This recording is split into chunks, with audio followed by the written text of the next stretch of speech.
Buenas noches, compañeras, compañeros, profesor. Mi nombre es Soledad Hernández Mateos, alumna del segundo semestre de la licenciatura en Derecho de la modalidad SUAYET UNAM. En la asignatura de Oratoria Forense y Debate Jurídico hablaré del tema el acceso a los derechos de comunidades y pueblos indígenas en México. Porque la educación no solo se trata de aprendizaje y enseñanza, una voz y su historia. No solo hay que denominarse mexicana, veracruzana, náhuatl, también hay que aprender el valor que conlleva nuestra propia identidad. ¿Quién soy? ¿Qué significa autodenominarme náhuatl? Y de ahí parten las demás premisas. Y una de las más primordiales, ¿cuáles son mis derechos como persona indígena? Bien lo dijo la activista y diputada federal Eufrosina Cruz. No somos vulnerables porque no nos falta un tornillo. Esa palabra limita nuestra capacidad de avanzar. Nos falta oportunidad, nos falta posibilidad, nos falta que nos vean con los ojos correctos. A través de la historia, se ha visto que las personas de los pueblos indígenas han sido víctimas de procesos en los que no se toman en cuenta sus lenguas, su cultura, condición de marginación, exclusión social.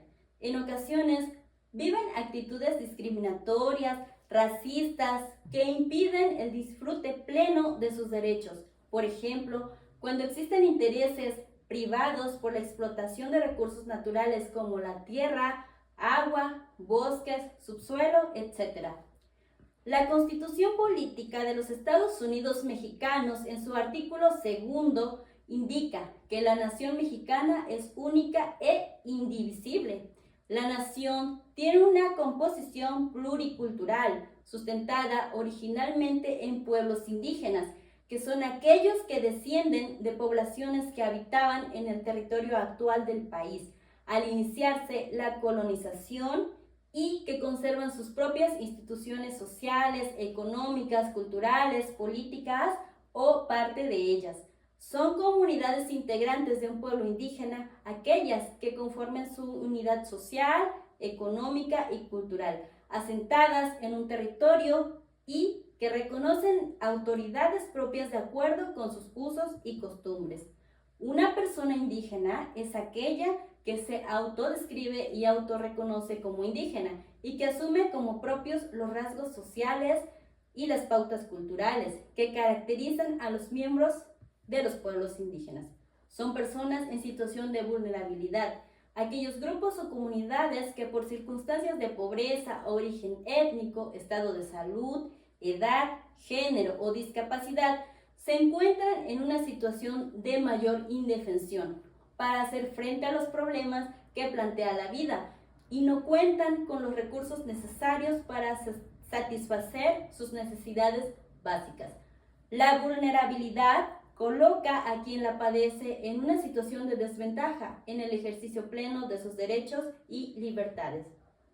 La Ley General de Derechos Lingüísticos de los Pueblos Indígenas, en su artículo número 10, señala que el Estado garantizará el derecho de los pueblos y comunidades indígenas el acceso a la justicia del Estado en la lengua indígena nacional del que sean hablantes, para garantizar ese derecho en todos los juicios y procedimientos en que sean parte individual o colectivamente.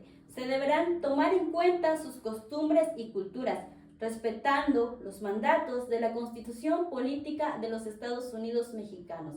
Las autoridades federales responsables de la procuración y administración de justicia, incluyendo las agrarias y laborales, proveerán lo necesario a efecto de que en los juicios que realicen las personas indígenas sean asistidas gratuitamente en todo tiempo por intérpretes y defensores con conocimiento de su lengua indígena y cultura, cosmovisión. Aplica también para las autoridades en las entidades federativas y en los municipios con comunidades que hablen lenguas indígenas. Para finalizar, me gustaría que cada uno de ustedes se preguntara cuál es su lugar en el mundo, en el país, en el estado y en su comunidad. ¿Cuál es mi identidad? ¿Quiénes son mis ancestros? Todos nosotros, como ciudadanos mexicanos, tenemos una misma historia, una historia de lucha en donde nuestros pueblos originarios nos dieron una identidad de la que ahora nosotros nos toca preservar. No solo basta con enorgullecernos de ser mexicanos, de portar un mismo lábaro patrio y de contar la historia de nuestros héroes patrios. También es tiempo de alzar la voz por nuestros pueblos originarios que aún conservan nuestra historia en su lengua. Seamos su voz, seamos su rostro.